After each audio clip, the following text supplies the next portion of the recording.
সকাল সকাল বইয়ে রান্না করতে চলে আসলাম। আজকে সবার প্রিয় মাছ জাতীয় ইলিশ, জাতীয় ইলিশ না, জাতীয় ইলিশের ভাই।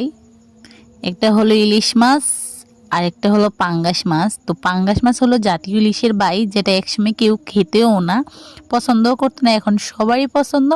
বিশেষ করে বাচ্চাদের তো অনেক পছন্দ, বাচ্চাদের সাথে সাথে এখন বাচ্চাদের মায়েদেরও পছন্দ হয়ে গেছে। সবচাইতে পছন্দের বড় কারণ হলো এটাতে কোনো কাঁটা নাই, আর খেতেও অসাধারণ লাগে, অনেক মজা লাগে।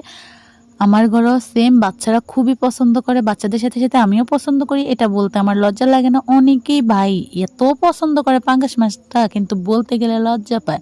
লজ্জা পাওয়ার কি আছে, এটা তো একটা মাছ, তাই না? আর এটা কোনো এমনি এমনি কাউকে দিয়ে দেয় না, এটারও অনেক দাম আছে, বাজারে চওড়া দামে বিক্রি হয় এখন পাঙ্গাস মাছটা। তো এটা অনেক মজার মাছ, অনেক মানুষ আছে এটা খুবই পছন্দ করে। তো আজকে সকাল সকাল রান্না করলাম, কেমন হয়েছে অবশ্যই বলবেন, লাইক করতে ভুলবেন না।